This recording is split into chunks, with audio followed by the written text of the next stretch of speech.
Bonjour et bienvenue dans mon bilan culturel du mois de février 2024. Le mois de février a été assez dense et a commencé avec Orlando, ma biographie politique, film de Paul B. Preciado, qui est un film un peu entre fiction et documentaire.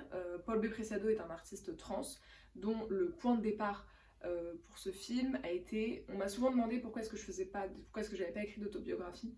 Et ma réponse était parce que Virginia Woolf l'a écrite il y a des années dans Orlando. En fait, je suis un peu mi-figue, mi-raisin vis-à-vis de ce film. J'ai trouvé les témoignages incroyables. J'ai trouvé que les personnes qui portaient leurs témoignages ou ceux des autres d'ailleurs, étaient vraiment incroyables. J'ai trouvé une grande justesse entre justement la parole témoignage et les textes de Virginia Woolf dans Orlando. Et j'ai trouvé que c'était très intelligent la manière dont tout ça avait été réécrit, mixé, mélangé. Ça vraiment dans la forme j'ai trouvé ça assez intelligent. Mais par contre sur plus largement le rythme, la narration, le lien entre fiction et réalité, etc. J'ai trouvé que ça fonctionnait pas super bien. Ce qui faisait qu'en fait sur la longueur, le rythme du film est assez plat. Et en ça j'ai été un peu déçue parce que j'ai vraiment senti qu'il y avait quelque chose d'incroyable à faire avec ces témoignages, avec la parole de ces gens, avec tous ces gens qui ont contribué à ce film. Donc ça m'a un peu frustrée parce que c'est assez précieux déjà comme thématique, comme parole, comme écriture, mais je trouve que c'est pas assez mis en valeur, je sais pas. Je trouve que dans la forme globale, il y a quelque chose moi qui a pas trop fonctionné, donc j'étais un peu déçue et frustrée surtout je pense à cet endroit parce que j'ai trouvé qu'il y avait quand même des choses très bien. Ensuite j'ai vu Nimona, qui est un film d'animation qui est sur Netflix, qui a été nommé au César là je crois, en 2024, aux Oscars, pas du tout au César, que j'ai trouvé incroyable. J'avais pas du tout entendu parler de ce film, on me l'a conseillé un peu comme ça. Oh, je sais pas si t'as vu ce film, mais franchement, regarde-le. Donc je l'ai regardé dans la foulée. Je l'ai trouvé, alors déjà, je l'ai trouvé très beau, visuellement. Moi, je crois que je suis pas trop habituée aux films d'animation, donc là, je l'ai trouvé vraiment, enfin, pas trop habituée. J'en vois pas tant que ça d'esthétiques différentes. Là, j'ai trouvé que c'était vraiment très beau dans cette ultra modernité de l'animation à laquelle je suis peut-être encore moins habituée. J'ai trouvé les couleurs très belles, j'ai trouvé l'univers sonore musical assez incroyable, et dans l'histoire, j'ai trouvé ça trop cool. Ça a réussi à me surprendre, ça a réussi à tomber dans aucun cliché, ça a réussi à être juste sur tout un tas de thématiques, ça interroge la question de la différence. En fait, je trouve que c'est à la fois quelque chose de très juste comme film d'animation à destination de jeunes personnes, et en même temps ça reste aussi très juste avec une portée plus adulte, plus mature sur la question de la différence, de comment est-ce qu'on traite collectivement de la différence d'une personne, d'un individu dans une société, la question de la loyauté aussi, de l'engagement, de la croyance, de ce qu'on défend, de ce qu'on nous apprend, de comment est-ce qu'en fait on se rend compte que peut-être ce qu'on nous a toujours dit c'est peut-être pas si exact que ça. Enfin, je trouve que c'est dans tout un parcours aussi de développement des personnages qui est assez juste. Et j'ai été vraiment très agréablement surprise. Je m'attendais pas à rien parce qu'on me l'a conseillé, mais j'étais vraiment ok, pourquoi pas. Et en fait, je l'ai trouvé d'une grande justesse et j'étais très agréablement surprise parce que je pensais pas. Pouvoir être surprise par le scénario dans une façon très positive. Je m'attendais pas à les événements au fur et à mesure qu'ils se déroulaient, c'était pas si prévisible et ça c'est quand même très cool parce que c'est assez rare. J'ai l'impression de réussir à être surprise par des scénarios, surtout dans des films d'animation un peu mainstream comme ça, Netflix et compagnie. Donc non, j'ai trouvé ça vraiment très cool. Ensuite, parce qu'il y a pas mal de spectacles vivants en février, j'ai vu Carte Noire nommée Désir, de la compagnie Dans le ventre de Rebecca Chaillon. Carte Noire nommée Désir, c'est un spectacle performatif qui est porté par 8 femmes noires et qui interroge justement toutes les problématiques auxquelles ces femmes noires ont été confrontées dans leur vie, en France notamment. Il y a des questions de tous les stéréotypes auxquels elles ont été confrontées, toute la question d'être femme noire, l'hypersexualisation, les images projetées, tout projeté sur leur corps, sur leur personne, les métiers, l'amour, la parentalité. Il y a vraiment tout un tas de... Elle balaye comme ça en 2h45 tout un spectre de problématiques auxquelles elles ont été confrontées, dans une scénographie très intelligente, avec un dispositif plateau très intelligent. Et c'est performatif, donc il y a un engagement physique très intense de la part de toutes les interprètes performeuses au plateau. À la fois ça part dans tous les sens et en même temps c'est très centré, très juste, très conduit. Le fil conducteur est hyper clair, le propos est tenu, c'est hyper bien porté, c'est assez radical dans l'engagement, mais en fait c'est le seul moyen de porter ce type de proposition.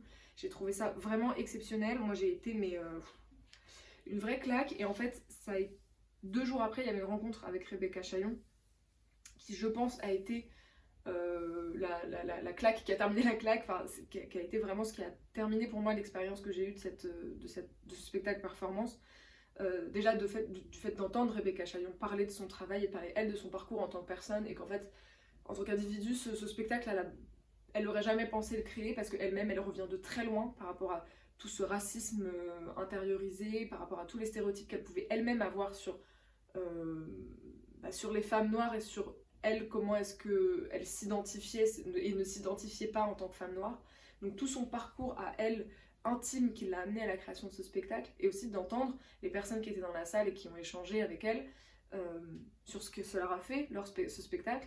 Et il y avait à la fois des femmes noires qui ont fait l'expérience de ce spectacle, à qui ce spectacle a fait beaucoup de bien. Il y avait aussi des gens ni noirs ni femmes qui prenaient la parole, et comment est-ce que tout ça se mélange, et moi ça fait sens aussi à mon endroit. Et pour moi, cette performance, elle a vraiment été... moi, je suis pas noire, mais je fais face quand même à mes propres luttes en jeu. Et en fait, moi, je dis depuis bien longtemps que nos existences sont politiques. Et j'ai trouvé que ce spectacle performance incarnait physiquement et m'a fait éprouver physiquement tout ce que moi je veux dire quand je parle d'existence politique. Et ça m'a fait beaucoup de bien, enfin ça a été assez intense quand même à sentir, c'est-à-dire que, et c'est là tout l'enjeu je trouve de ce spectacle performance et de la réussite et de la justesse, c'est que cette forme performance et l'engagement physique des interprètes au plateau fait que c'est quelque chose qui s'éprouve physiquement, c'est pas juste on vient voir un spectacle, on vient le vivre, on vient le sentir, dans nos tripes c'est physique. Et ça, c'est ce que les autres personnes qui prenaient la parole disaient également. Et moi, c'est vraiment ce truc physique qui a fait sens, et qui a fait sens à tout ce que moi, je peux avoir intellectualisé, réfléchi dans ma vie par ailleurs. Et c'est ça faisait écho à beaucoup de témoignages aussi, et à ce que Rebecca Chaillon disait de son travail. Donc c'était vraiment, franchement, carte noire de mes désirs, que vous soyez femme ou pas, noire ou pas. C'est un spectacle qui est vraiment à voir. Parce que d'une grande importance, d'une importance capitale. Et oui, c'est radical. Oui, il y aura peut-être des choses qui peuvent déranger, mais c'est nécessaire. C'est nécessaire, et enfin, et moi je trouve ça fou, enfin, je trouve que ça donne aussi du sens au simple fait que le spectacle vivant existe en France, et au principe enfin voilà, et toutes les politiques culturelles qui sont menées en France, c'est que ces choses-là ont besoin d'exister, ont besoin d'être vues, et c'est important que ça soit vu et que ça existe, et c'est une chance enfin, je me suis vraiment sentie chanceuse de vivre à une époque où je peux voir ce genre de choses au théâtre. Donc vraiment, à voir. Ensuite, j'ai vu, ce n'est pas dans l'ordre ici, j'ai vu Blue Jean, qui est un film que j'avais raté au cinéma l'année dernière, et que je suis très contente d'avoir vu, et que j'ai trouvé vraiment super. J'ai pas été déçue, je l'attendais vraiment, enfin, j'avais quand même pas mal d'attentes vis-à-vis de ce film. J'ai pas été déçue. Je l'ai trouvé assez juste. Déjà, j'ai beaucoup aimé les images, le grain, l'esthétique du film. Ensuite, j'ai trouvé que le climat d'angoisse dans lequel Jean se trouve au quotidien face à son lesbianisme et à voilà, en fait, c'est tout son parcours d'acceptation de son lesbianisme. Et j'ai trouvé que il y avait cette angoisse qui n'était pas bavarde, c'est-à-dire que c'était pas un climat anxiogène trop bavard, mais c'était omniprésent, c'était insidieux, c'était là, et ça se ressentait tellement bien à travers l'écran, de l'angoisse, le danger un peu planant sur elle, son existence, parce que, en tout cas, elle, comment elle sent et elle vit son lesbianisme, et j'ai trouvé ça assez juste, et j'ai trouvé globalement les personnages plutôt bien écrits, différentes générations de lesbiennes, des femmes qui vivent respectivement différemment leur lesbianisme, et Jean au milieu de tout ça, et comment elle vit son propre parcours aussi d'acceptation, entourée d'autres femmes qui vivent leur lesbianisme à une époque où c'est tout simplement interdit. C'est assez violent, c'est assez dur, mais j'ai trouvé ça juste et important. Et ça rejoint ce que je me dis souvent, c'est que c'est vrai que le cinéma queer, c'est pas que la queer joy, et c'est important aussi de voir ces expériences, cette souffrance, enfin c'est important, enfin c'est horrible de le dire, mais en fait la queerness c'est quand même l'objet de beaucoup de souffrance pour beaucoup de personnes, c'est ça aussi la réalité, c'est pas que de la queer joy et c'est pas que de la fierté. On aimerait bien que ça le soit, mais ça ne l'est pas, et je trouve que c'est important aussi d'avoir ça au cinéma. Et une histoire de femmes lesbiennes, et pas d'hommes gays, parce qu'il y en a beaucoup des hommes gays au cinéma, il y en a plus je pense que de femmes lesbiennes. Donc ça m'a fait vraiment dire que c'est assez juste et c'est assez important comme film, et je l'ai vraiment, vraiment beaucoup aimé. Ensuite je suis retournée voir un spectacle entre Ciel et Mer du cirque Éloise, qui est un cirque contemporain québécois que j'ai trouvé. Alors j'ai trouvé que les acrobates étaient absolument excellents et excellentes. D'un point de vue performatif, c'était absolument exceptionnel. Moi j'adore le cirque. C'est quelque chose que je trouve tout à fait fascinant. Les arts du cirque, la performance du cirque, j'adore ça.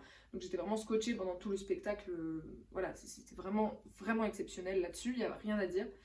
Ensuite sur la mise en scène, sur la narration, alors moi je suis pas du tout habituée au fait... En fait, c'est un cirque contemporain, moi j'imaginais, enfin, je sais pas, l'image que je me faisais du cirque Éloise, c'était quelque chose de l'ordre du cirque contemporain et donc du spectacle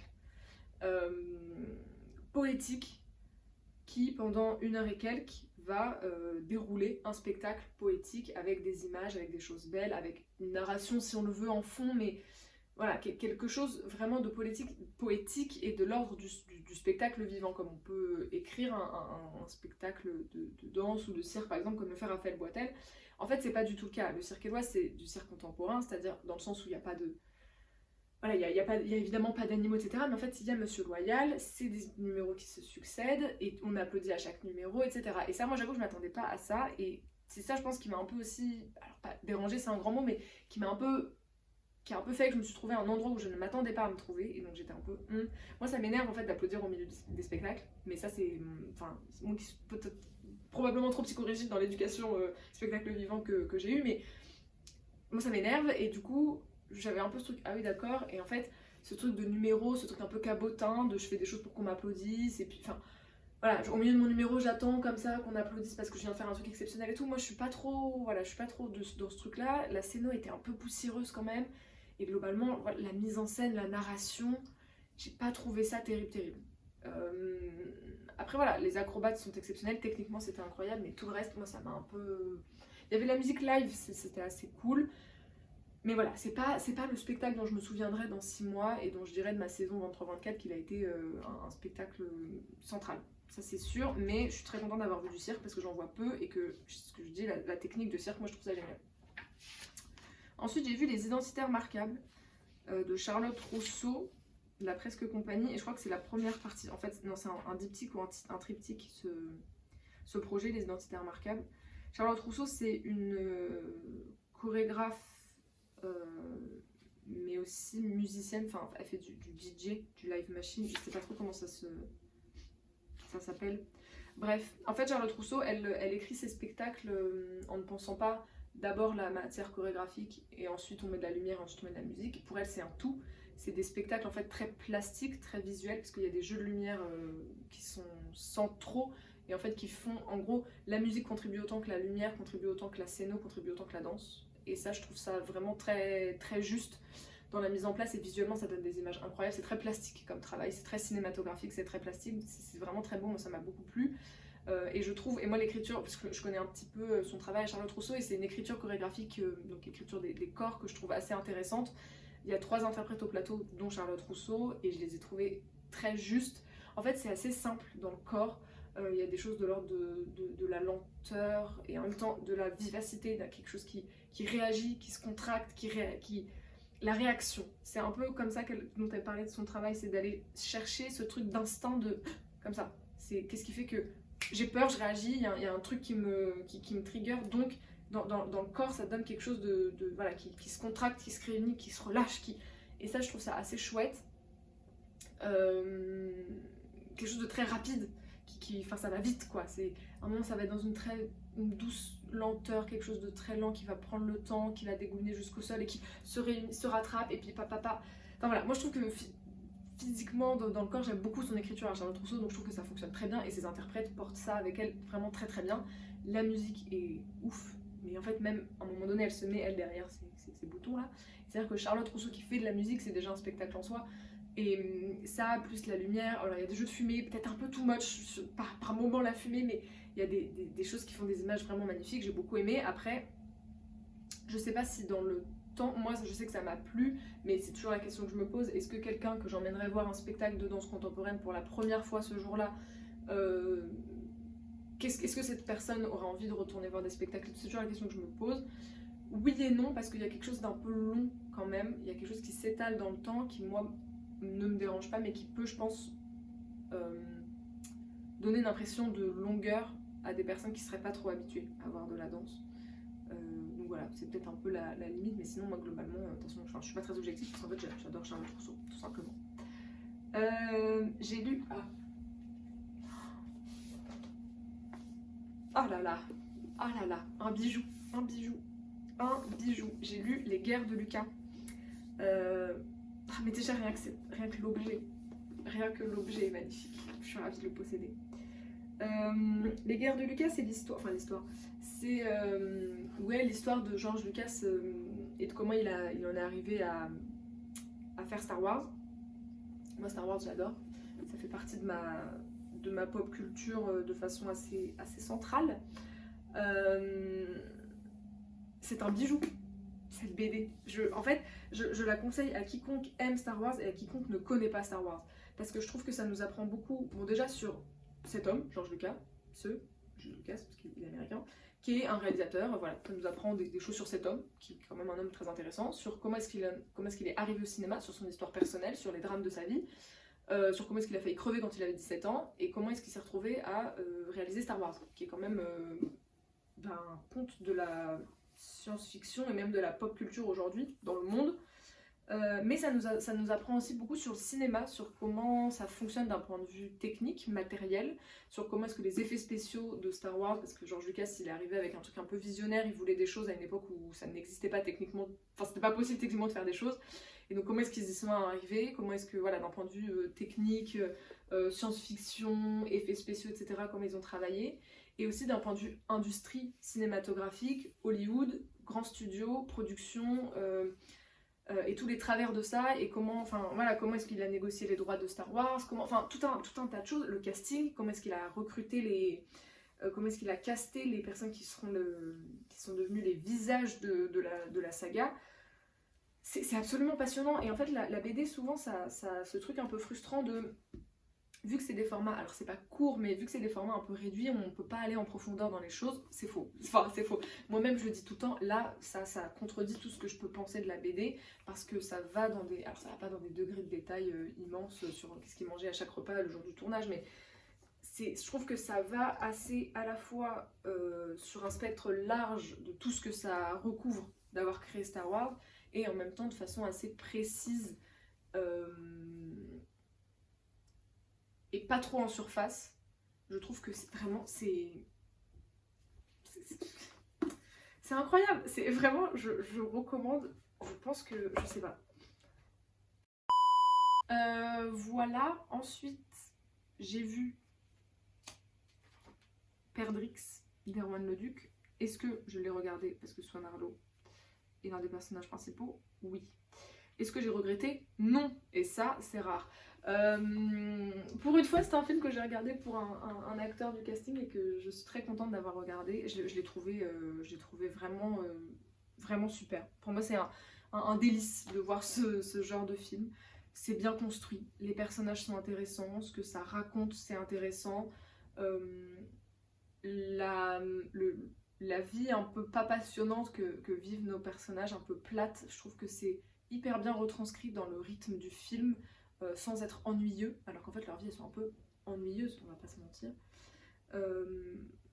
Ça dépeint un portrait de famille que j'ai trouvé très intéressant, alors juste, je sais pas, mais crédible en tout cas.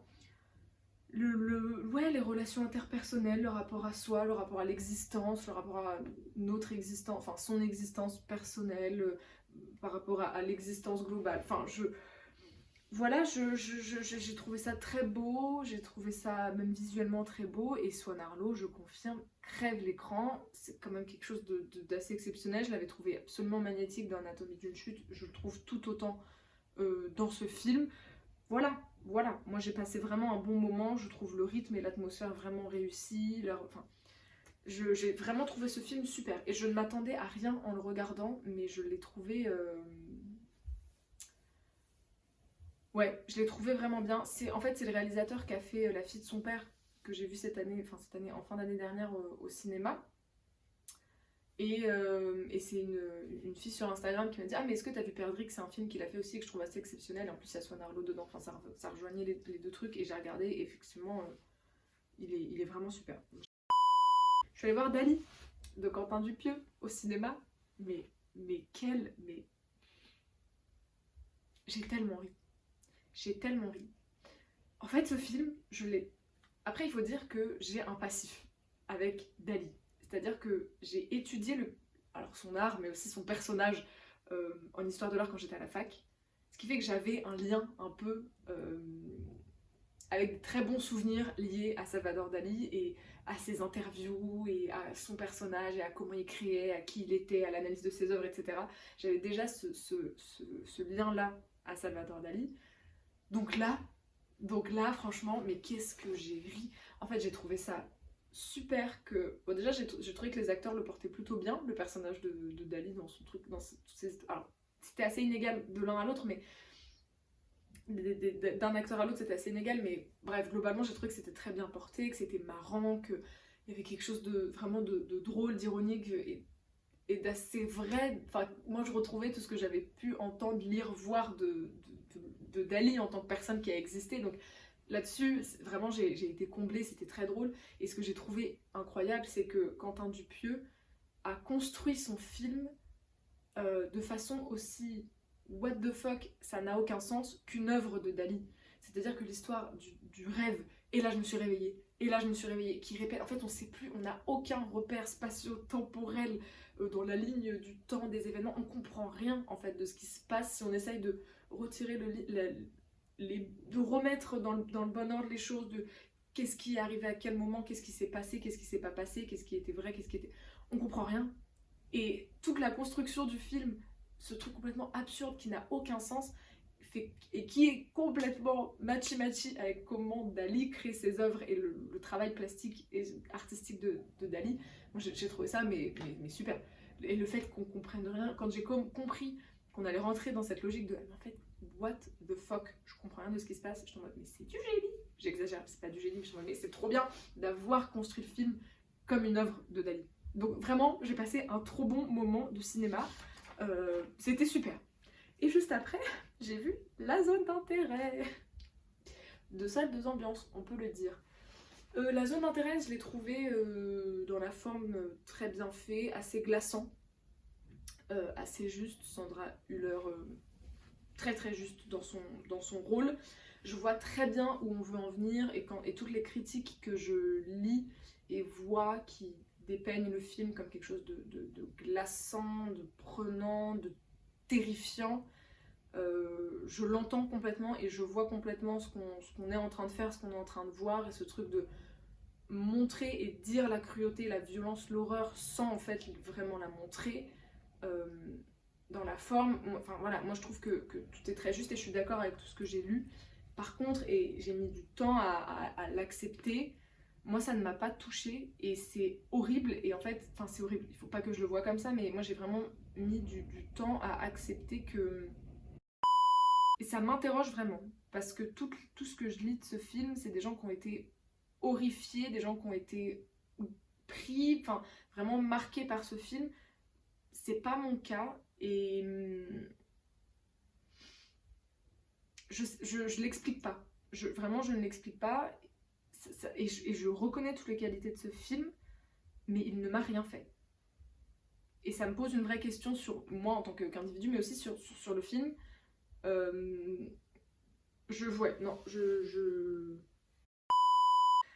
Ensuite, je suis allée voir Dune partie 1, que je suis retournée voir au cinéma puisque Pathé l'a reprojeté. Je suis allée le voir en salle premium avec le siège qui s'allonge et qui chauffe, avec l'écran gigantesque. C'était incroyable. Voir Dune avec ce son qui te transperce de toutes parts, avec l'écran mais gigantesque, et c'était incroyable. Et j'étais trop contente de replonger dans l'univers. En fait, je voulais le revoir avant de voir le deuxième, et j'avoue que de le revoir dans une salle de cinéma premium machin avec l'écran gigantesque et les images qui sont quand même exceptionnelles, qui te prennent comme ça, que tu te prends dans la face, je suis très contente de l'avoir revu dans ces conditions et pas sur mon ordi chez moi. Bon bah Dune, voilà, moi je trouve que... Alors c'est un univers qui me pose beaucoup de questions, mais j'y reviendrai avec le 2. Mais je suis très contente de l'avoir revu parce que c'est un film que je trouve le 1 très très beau. La musique est exceptionnelle, les images, c'est très contemplatif. Enfin voilà, moi c'est un film que j'aime beaucoup. Donc voilà, j'ai revu Dune, je suis très contente. Je suis allée voir Sans jamais nous connaître. Ça fait plusieurs semaines maintenant. Le film est encore avec moi. Le film est encore avec moi. J'ai été bouleversée par ce film. J'ai été... Non, ouais, j'ai été tout à fait bouleversée par ces personnages, par cette détresse. En fait, moi, je m'attendais pas du tout... J'étais plutôt partie sur une histoire d'amour qu'une histoire de deuil. Donc j'avoue que voilà, j'ai été assez surprise de constater qu'en fait ça serait beaucoup plus dur que ce que je pensais que ça serait. En fait, j'ai changé d'avis au montage. Je disais beaucoup trop de choses qui partaient dans tous les sens et trop de choses que j'avais pas en fait envie d'avoir dans cette vidéo. Donc ce qu'il faut retenir sur Sans jamais nous connaître, c'est que je disais que la BO est exceptionnelle, que le film est très beau et que c'est un film tout à fait brillant et absolument incroyable. Voilà, mais à part ça, le reste, on va oublier parce que j'ai pas très envie que ça soit là. Voilà, mais le film est incroyable, il faut absolument que vous alliez le voir. Je suis allée faire l'exposition Iris Van Herpen au musée des Arts Déco à Paris. Absolument exceptionnel. Musée des Arts Déco, les expos de toute façon sont toujours vraiment très réussis. Leurs expos mode sont incroyables.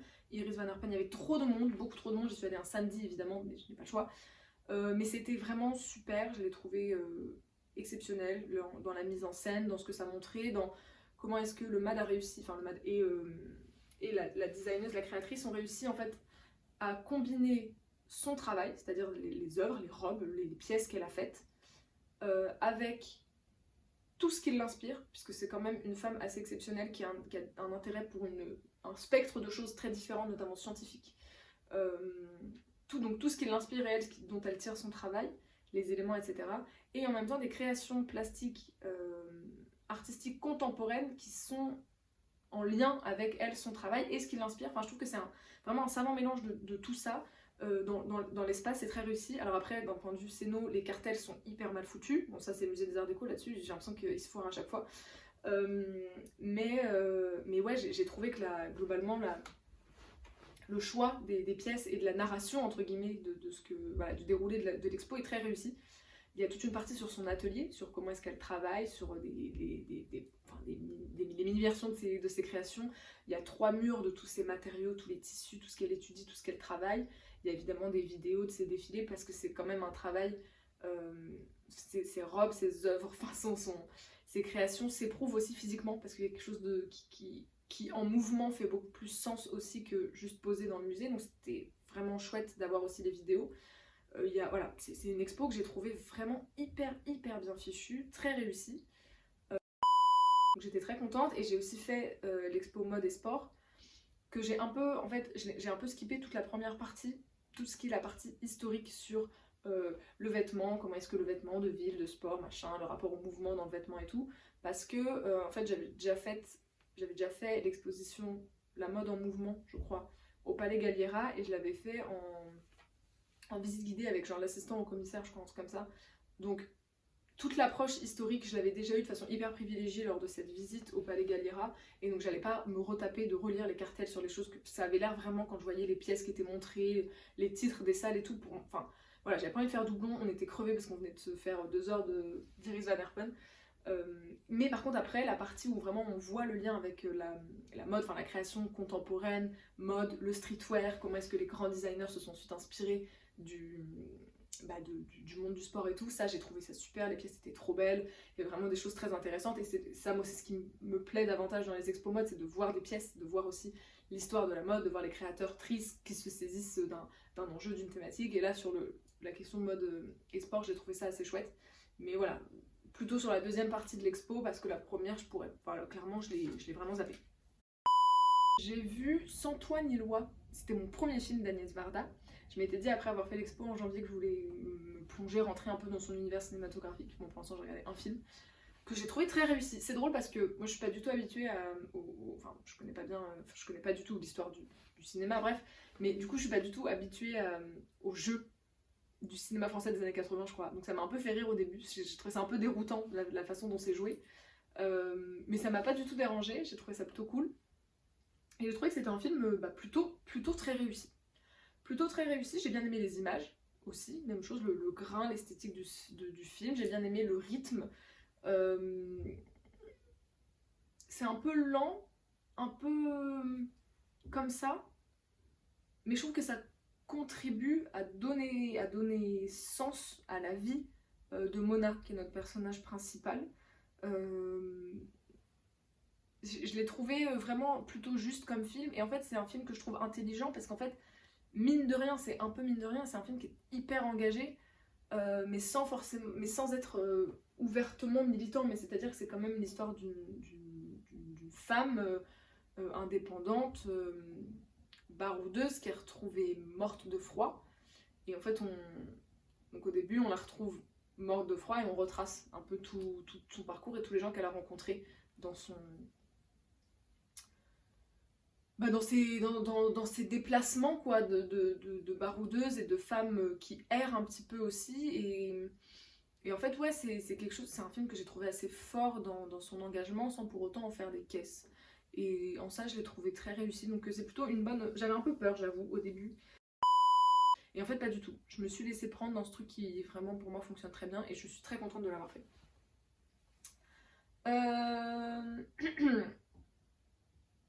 J'ai lu Histoire de France au féminin. Je l'ai trouvé cool. Je l'ai trouvé vraiment super et hyper intéressant parce que central, revoir l'histoire de France au prisme des figures de femmes qui ont été complètement invisibilisées dans l'histoire de France. Moi je trouve ça super. Et ça balaye vraiment, ça commence à la préhistoire. Enfin j'exagère mais il y a quelques mots sur la préhistoire, mais ça commence vraiment au temps des Gaulois jusqu'à aujourd'hui. J'ai trouvé ça vraiment, vraiment très intéressant. Après moi j'avoue que j'ai jamais été très histoire. Donc j'avoue que tout ce qui est Moyen-Âge, et en fait c'est long, toute la partie Moyen-Âge, la fin du Moyen-Âge, la Renaissance. En France, moi la Renaissance je l'aime bien en Italie, je sais pas, enfin il y a... Moi j'ai trouvé ça un peu long parce que l'histoire en soi c'est pas une discipline qui me passionne. Et que en fait c'est quand même un enchaînement de noms de femmes, mais tout comme l'histoire est un enchaînement de noms d'hommes pour beaucoup anecdotiques, là c'est trop bien parce que ça montre que les femmes justement ne sont pas juste des anecdotes dans l'histoire et qu'elles ont été hyper importantes. Mais je l'ai trouvé peut-être ouais, un peu long, un peu longué sur toutes les parties qui m'intéressent moins et du coup un peu court sur les parties qui m'auraient intéressé davantage, savoir le XXe siècle. Mais c'est aussi le but, je pense, parce que le but c'est de mettre en lumière toutes les femmes qui ont été invisibilisées dans l'histoire de France et que pour le coup, le XXe siècle, alors il y en a eu des femmes, elles ont toutes été invisibilisées également, mais je pense qu'on a un peu plus d'éléments quand même sur le rôle qu'ont joué les femmes dans l'histoire au XXe siècle, notamment avec la Première Guerre mondiale, ça on l'apprend à l'école. Alors qu'avant le XXe siècle, on ne nous parle pas des femmes dans l'histoire et c'est ça le but de la BD, donc en ça, Paris réussit et c'est très bien joué. Mais voilà, c'est pas une lecture qui m'a transcendée, je l'ai lu en plusieurs fois, ce qui est rare pour une BD. Et je suis contente de l'avoir lu, mais ça va pas être pour moi, je pense, la BD de l'année. Contrairement à Mythe et Meuf de Blanche Sabat également, que j'avais vraiment trouvé passionnant parce que ça m'intéresse davantage sur les personnages traités à l'endroit du mythe. Donc c'est peut-être pour ça aussi. C'est tout simplement l'histoire de France qui est un élément qui m'intéresse peut-être un peu moins, tout simplement. Et enfin, j'ai vu Dune partie 2. J'ai fini le mois avec Dune. Que dire Le film est encore une fois exceptionnel. Dans la forme, bien sûr. C'est incroyable, les images sont folles, moins contemplatif, plus violence, guerre, action. Pour moi, autant Dune partie 1 est véritablement... Autant Dune partie 1 pour moi est véritablement l'alchimie parfaite entre un film d'auteur et le cinéma de science-fiction hollywoodien, et quelque chose d'un peu jamais vu, en comment est-ce que Denis Villeneuve, cinéma d'auteur, arrive à se saisir d'un enjeu Hollywood science-fiction pour en faire quelque chose de contemplatif, de beau, de poétique, de tout ça, et pas trop d'action Hollywood, bataille. Autant d'une partie 2, je trouve qu'on est un peu moins là-dedans. Alors, ça reste beau, ça reste contemplatif, ça reste quelque chose qui prend son temps, je suis bien d'accord là-dessus, voilà, je trouve qu'on retrouve évidemment la même chose, mais il y a beaucoup plus de... Enfin, on rentre dans la guerre, donc évidemment il y a beaucoup plus de scènes d'action, on se bat, de bataille, de tout ça.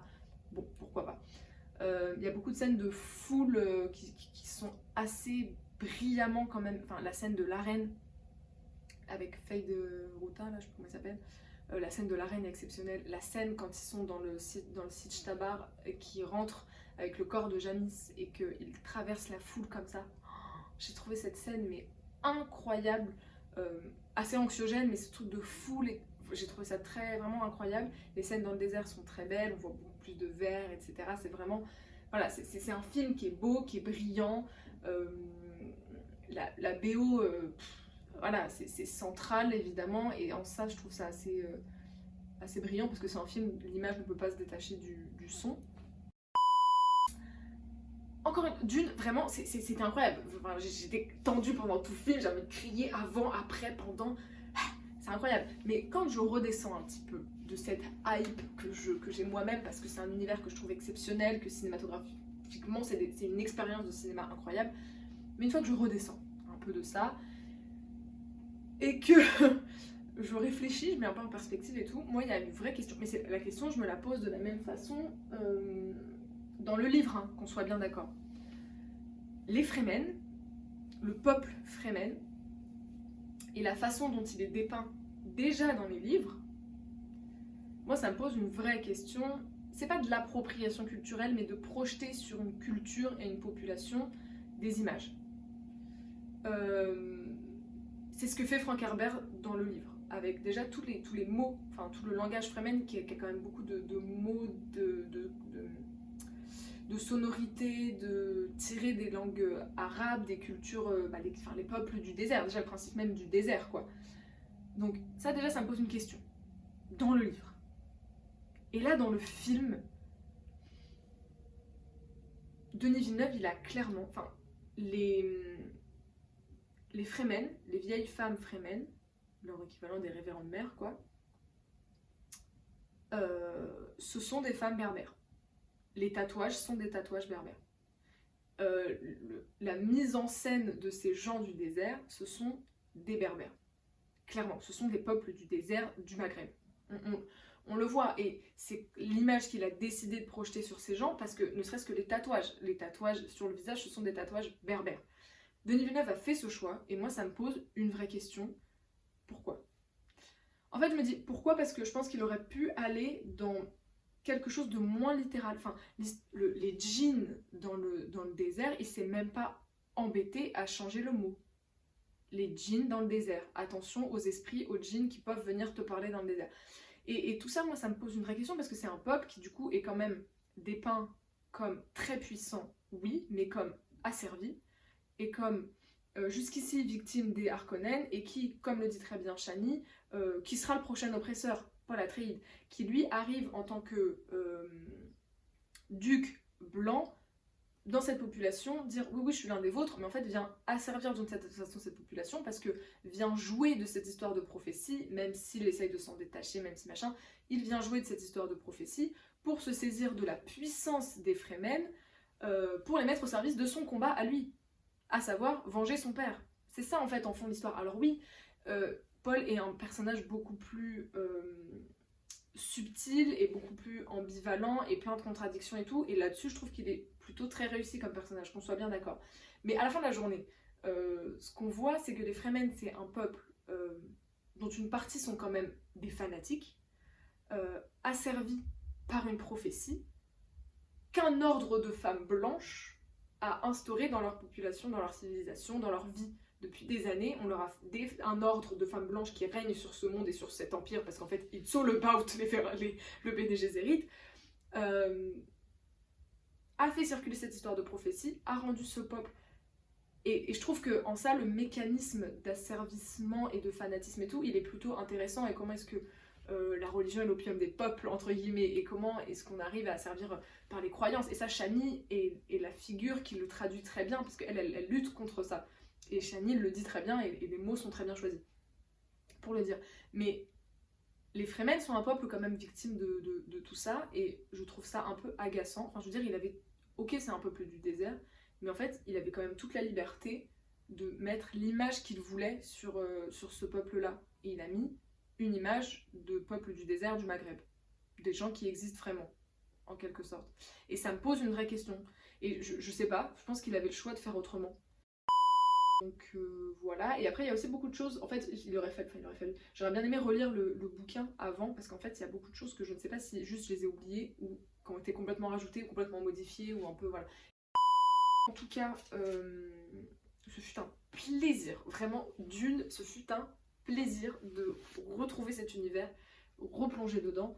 Je l'avais fait en allant voir Dune 1, mais de voir comment est-ce que Denis Villeneuve et tout le cast se saisit de la suite, parce qu'un premier film c'est une chose, faire encore bien, essayer de faire mieux avec une suite, c'est jamais évident, et là je trouve que ça fonctionne bien, et Florence Pugh elle est vraiment exceptionnelle en Princesse Irulan. Je tenais à le souligner, parce que moi quand j'ai appris que Florence Pugh était castée dans Dune, en plus pour jouer Irulan, j'étais un peu comme une ouf, et je suis pas déçue, je suis pas du tout déçue. Voilà pour ce bilan du mois de février qui se termine donc avec Dune. Franchement, une belle manière de terminer le mois quand même.